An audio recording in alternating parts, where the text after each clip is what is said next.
Right now at noon, a possible tornado was reported last night in Fort Atkinson. We'll show you the damages. And the Manitowoc man convicted of raping and murdering Teresa Halbach is asking Governor Evers for a pardon. From the Channel3000.com Alert Center, this is News 3 Now at noon.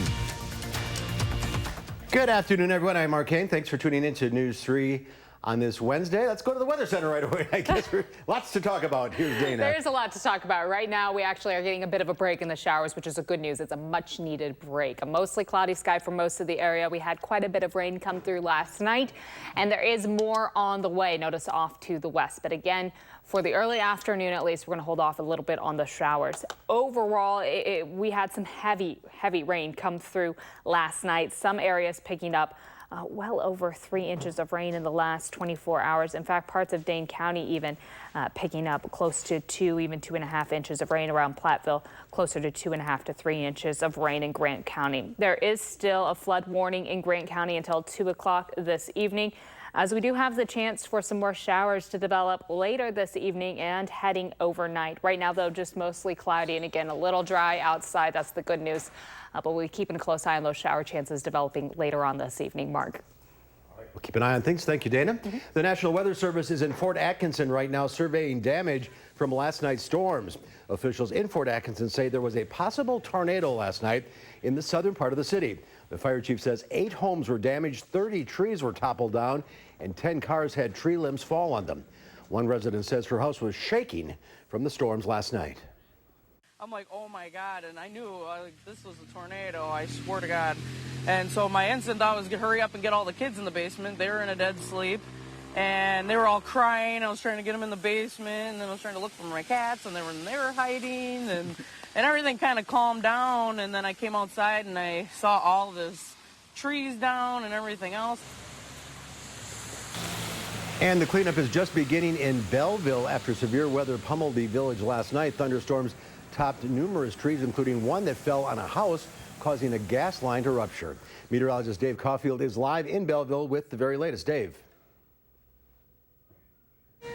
Well, Mark, good afternoon. The storms may be done for now, but crews are still on the scene here on the 200 block of North Park Street in Bellevue, working to repair a gas main break on a house behind me because of the storms last night toppling this tree, falling onto the house, and you can actually see the exact part where that gas line ruptured there.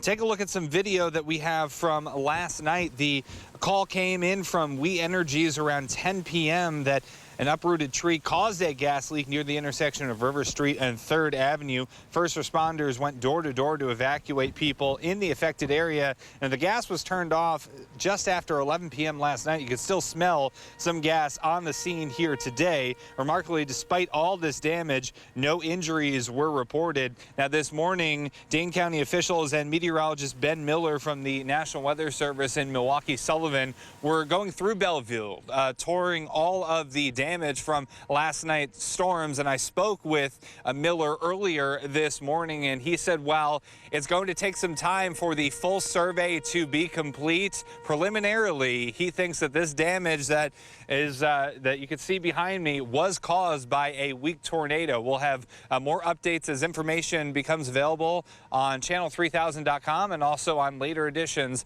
of News 3 Now. All right, Dave, those tornado sirens are going off now. It's just the Wednesday test, so don't be alarmed by that. Yeah. Bad timing. Yes, right. That's a little bit of unfortunate timing. Yeah, it is. All right, Dave, thank you. We'll see you later.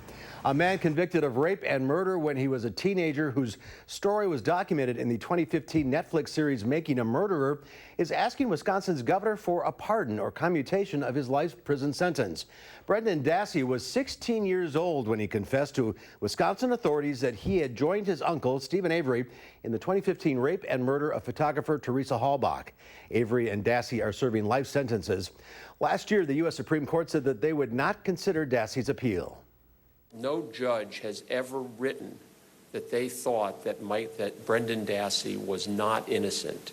That isn't the question that they presented, but it is the question that we are presenting to the governor and the board in this case. And we ask for very belated, but so desperately needed justice for this man. Governor Evers restarted Wisconsin's pardon board this year, but Evers said applicants must have completed their entire sentences and that he won't consider commuting sentences. Evers has yet to act on any pardon requests. Bernie Sanders' campaign says the Democratic presidential candidate has had a heart procedure for a blocked artery. The Vermont senator is canceling events and appearances, quote, until further notice. The campaign says the 78-year-old Sanders experienced chest discomfort during an event yesterday and sought medical evaluation.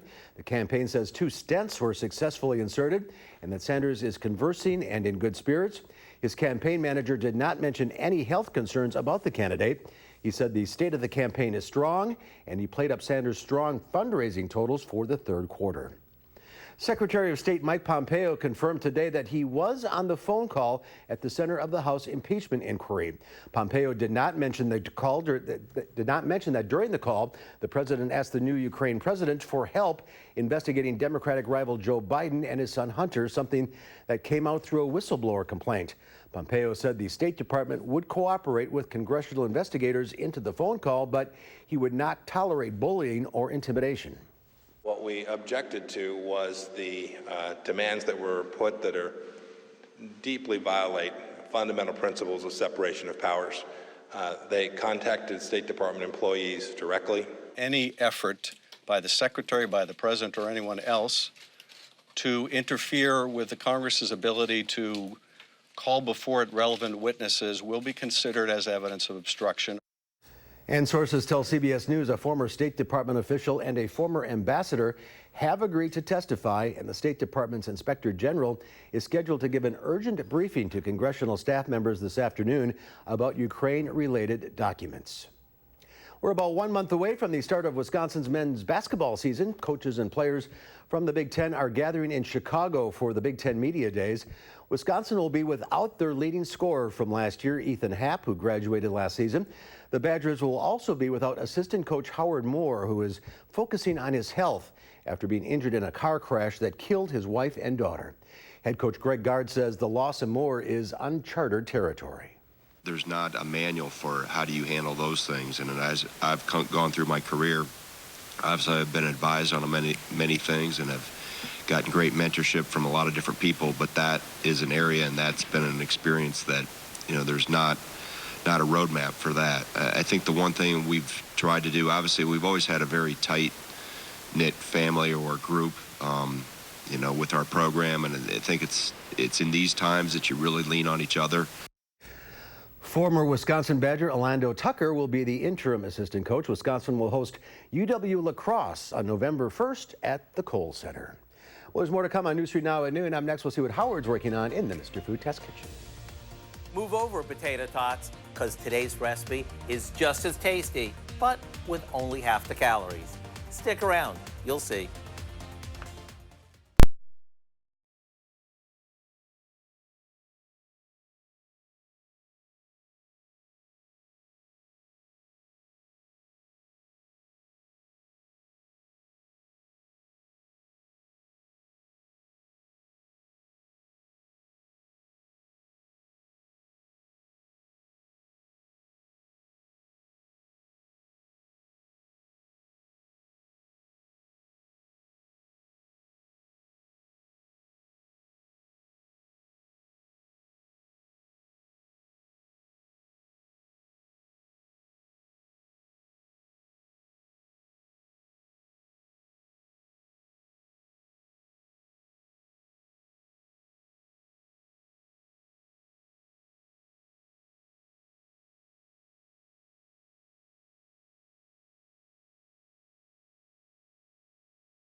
It seems like no matter how hard we try, it's not easy to keep our weight in check.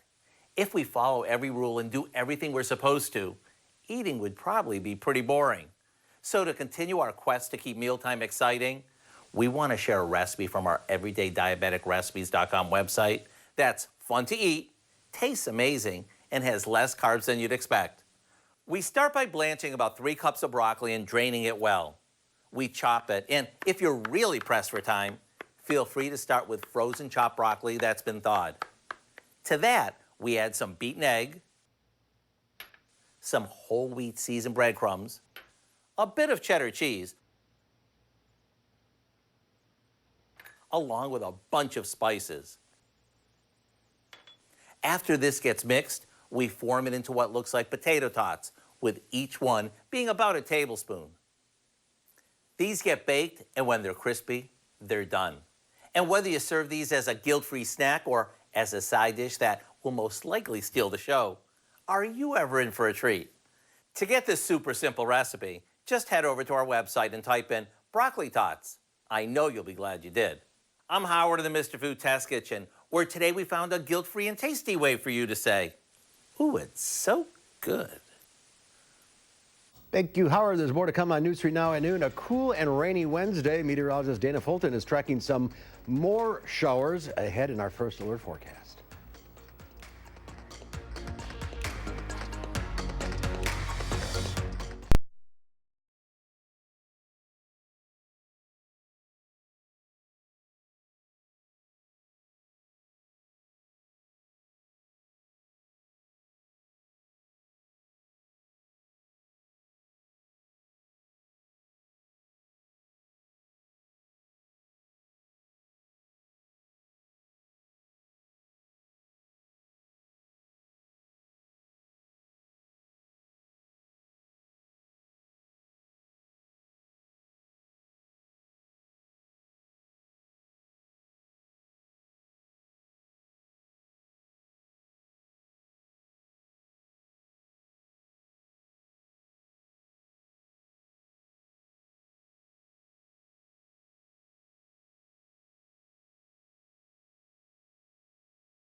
Our call for action phone bank is open right now, ready to take on your consumer issues, and call the hotline. Volunteers will help you with any consumer complaints. The number is 608-270-2833. The service is open every Monday, Wednesday, and Friday between 11 and 1. Let's check Wall Street at the noon hour. The Dow Industrials down 517 points. Some bad job numbers came in this morning. The NASDAQ off 142, the S&P 500 down 55.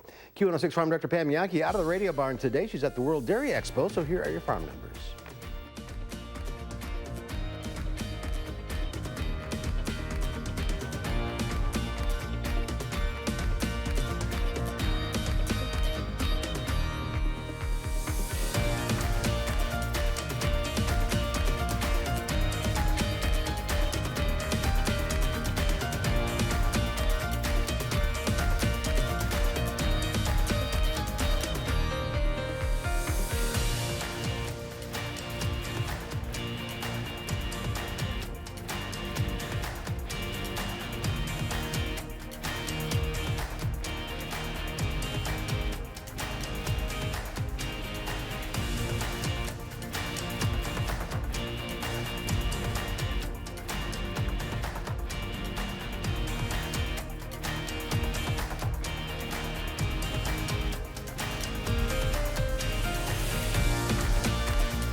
Time now for the weather. Dana is in the Weather Center. Another alert day. Another alert day, more rain on the way, and it's something we definitely don't need right now. We currently have a mostly cloudy sky with temperatures in the mid-50s, so it is a little cool, even though our dew points are close to our temps because it's so cool. It doesn't really feel too humid outside. A bit of a breeze coming from the northeast at about 13 miles per hour right now. The good news, we currently have a little bit of a break in the rain. Our Doppler track's nice and quiet throughout southern Wisconsin, though the shower chances will be creeping right back on in. Again, that's something we just do not need. In the last 24 hours, the heaviest rainfall in the state has really just been right here in southern Wisconsin. Some of those areas picking up almost 3 inches of rain in Grant County and in parts of Iowa County and Sauk County as well. The further northwest you go, those totals down to just a few tenths of an inch, but all of Dane County picking up at least an inch of rain in the last 24 hours. This cold front is now to the southeast. That area of low pressure that brought our first round of rain now moving to the east, but the second round of rain is starting to move in. It's currently stretched through Iowa and into Minnesota, starting to see some very light showers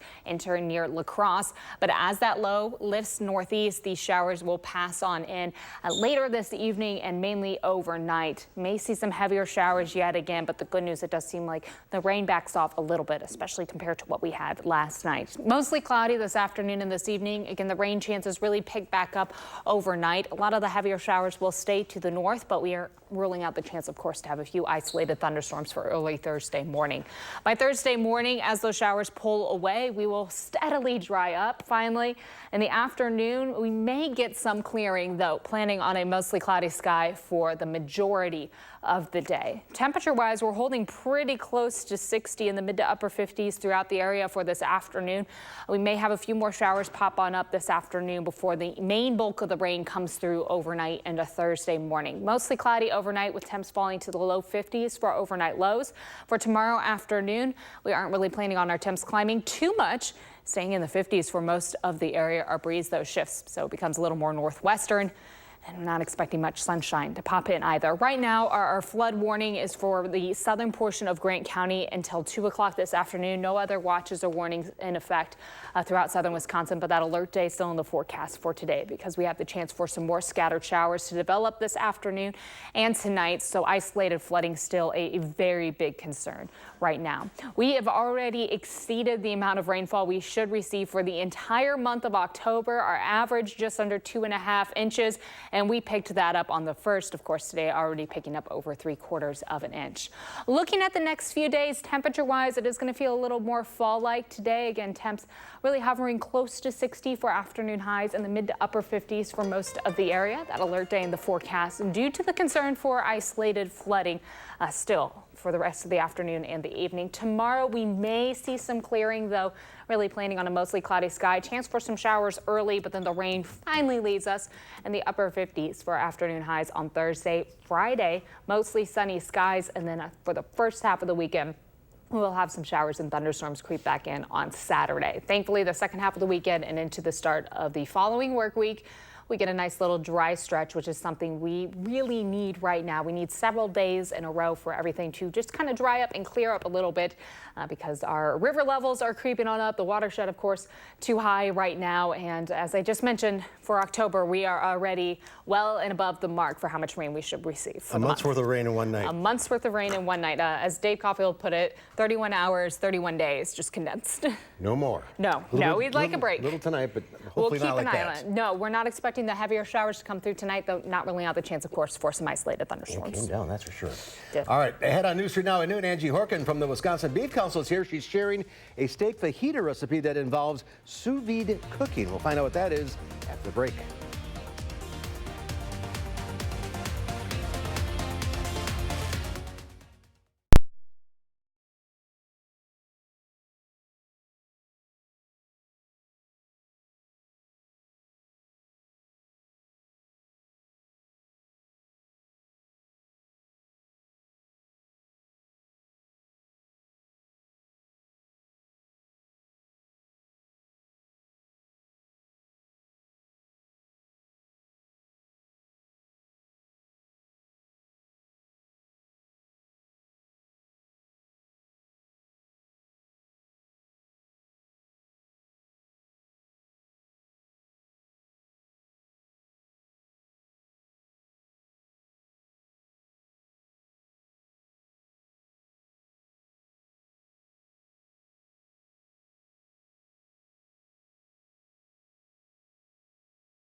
Angie Horkin from the Wisconsin Beef Council is here, and she is sharing a steak fajita recipe that involves sous vide cooking. Sous vide cooking. Sounds fancy. What is it? It's all over the internet. It's trendy. And our National Culinary Center created recipes for the sous vide cooking. So we have a whole recipe collection. So I thought I'd feature it. So you need this. Something kind of different. You need this contraption. Yeah, so this is a sous vide water circulator wand. I got this on Amazon for $99. Okay. It's the beginner's model, but then we did have like this at the office, but at home, I just use the wand in my big stock pot. Okay. And then you set the temperature. So to do our steak recipes, this temperature is usually 141 degrees. So we're not quite there. So we're not quite there. So like I've got a ribeye cryovac. Now you don't have to, if you don't have a vacuum sealer, you don't have to go out and buy one. You could just use a Ziploc bag. Like a quart-sized freezer bag is perfect for steaks, and I've done that. So that'll work as well. Yeah, so I already kosher salted this, peppered it, and then I just put in a sprig of rosemary, a sprig of thyme, and then a pat of butter, but you don't have to put And then butter. thing just goes in here. Yep, goes in there for an hour. Here's like what it looks like when it's done. So you pull it out, then you just need to sear this. So when it's done, get a nice hot cast iron skillet, which I've just did my flank steak, so we can have this for lunch.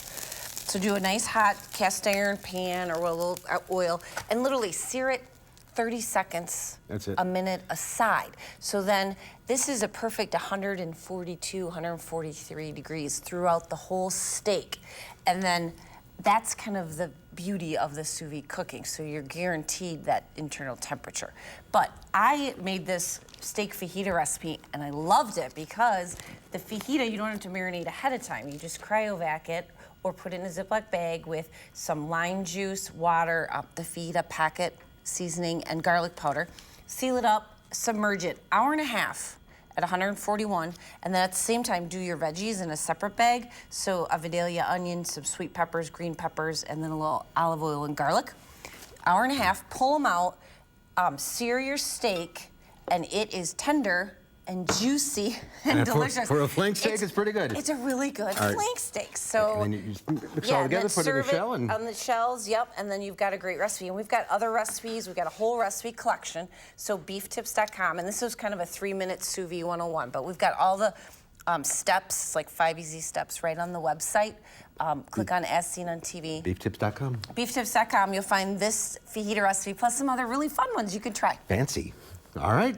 Thanks, Ange. Let's get one final check on the forecast. Right now, things are mostly cloudy. Of course, we had a lot of rain come through last night, but it's nice to have a little bit of a break this afternoon before more showers creep in this evening and overnight. Here's a look at our Doppler track over the last 3 hours. The shower chances off in Iowa, but they are going to continue to move east, bringing that rain in our direction. In the last 24 hours, that band of heavy rainfall has just stretched across southern Wisconsin. A flood warning still in effect for the southern portion of Grant County until 2 p.m. No other watches and warnings in effect right now, though we'll keep an eye on things, of course, as more showers do move through. Right now, we're in the mid-50s. Don't plan on temperatures moving around too much this afternoon. All right, Dana, thank you. Thanks for watching. We'll see you back here at 4. Have a great afternoon. Got steak in my mouth.